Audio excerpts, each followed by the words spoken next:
Bonjour à toutes et bonjour à tous, bienvenue sur objectivemoto.com pour une nouvelle présentation. Et vous voici devant la toute nouvelle Triumph Street Scrambler que bien entendu on va vous montrer plus en détail. Elle reprend bien entendu tous les standards du genre. Échappement haut, la couleur y est de mise aussi, des jantes à rayons, 19 pouces à l'avant et 17 à l'arrière, un phare rond, et oui, comme on vous disait, tout y est. Bon, il faut dire aussi que Triumph et le Scrambler, c'est une très très longue histoire d'amour aussi. Alors la valise latérale, ça, c'est en option, on y reviendra par après. Par contre, le petit pouf, là, question confort, il faudra repasser. Bon, pour le pilote, par contre, ça va encore. Alors, ce qui marque surtout sur cette Scrambler, c'est sa maniabilité. Et mon passager ne veut pas me contredire. Allez, d'ailleurs, je vous emmène, on est parti pour faire un petit tour au guidon de cette Triumph Street Scrambler, et vous allez voir ce qu'elle préfère.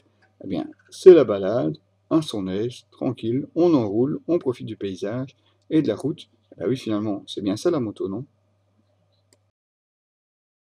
J'ai la deuxième caméra, donc s'il faut cette place. Alors forcément, avec 206 kg à sec sur la balance, le twin parallèle de 900 cm3 qui développe 55 chevaux à 6000 tours minute, ben oui, vous l'aurez compris, on n'est pas sur une moto très très sportive.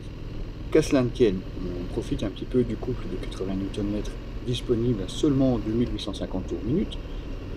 Il faudra malheureusement composer aussi avec la boîte 5 vitesses. Là, c'est un petit peu plus dommage. Une boîte 6, franchement, c'est quand même beaucoup plus moderne. Mais à part ça, comme on vous le disait, tout ce qui est intéressant sur cette moto, c'est d'en profiter en solo ou en duo. Et comme vous pouvez le voir, simplement profiter de la balade, du paysage. Et franchement, il y a vraiment de quoi s'amuser, surtout que la consommation de cette moto est très très réduite. Et puis elle se montre aussi très très maniable, comme on vous le disait. Elle se laisse vraiment emporter dans tous les virages, qu'ils soient plus rapides ou beaucoup plus lents. De ce côté-là, je ne crois pas que vous ayez aucun problème à maîtriser l'engin. Maniable et assez confortable, avec une fourche avant KYB de 41 mm, un débattement de 120 mm, la même marque pour les doubles amortisseurs, et oui, vous les verrez aussi quand on passera plus en détail, qui eux sont réglables en précharge.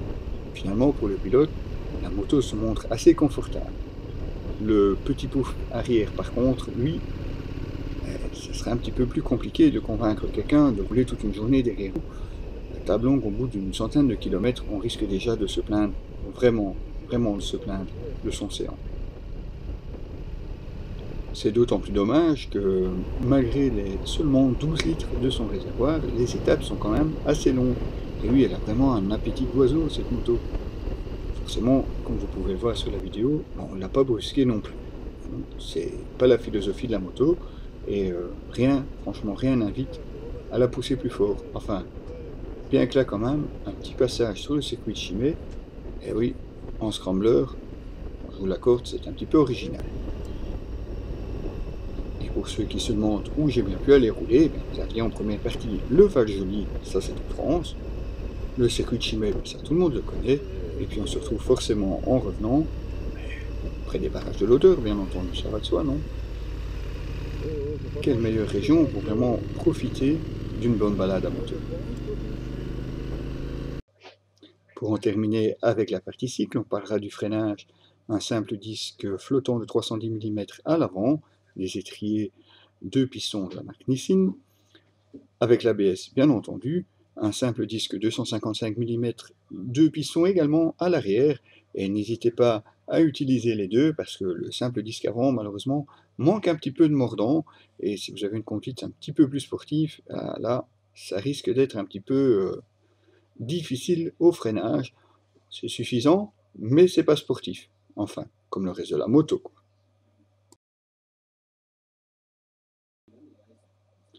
Une des rares touches visibles de modernité de cette Street Scrambler, comme vous pouvez le voir, vous pouvez piloter les informations que vous avez sur votre écran LCD, ici devant.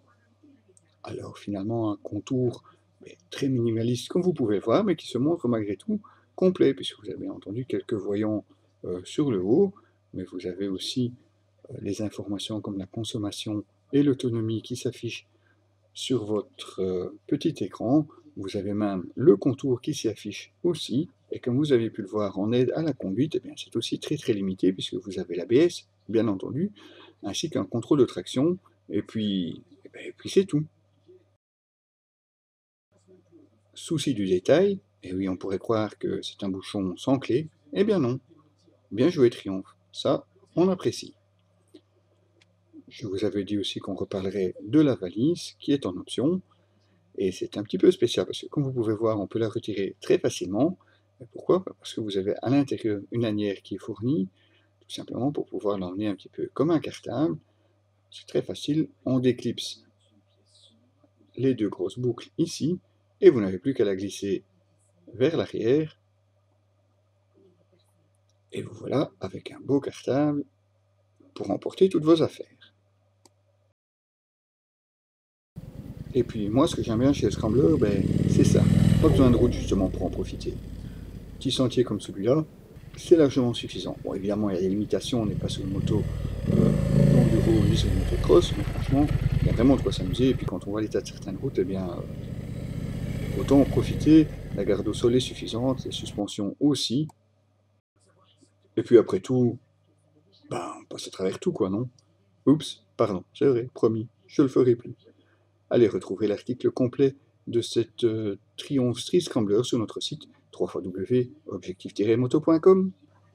Alors à très bientôt pour de nouveaux essais, et puis surtout, n'oubliez pas de vous abonner à la chaîne YouTube, et ouais, ça fait toujours plaisir de vous compter à chaque fois un petit peu plus nombreux, enfin du moins, j'ai pas l'impression d'avoir fait tout ça pour rien, quoi.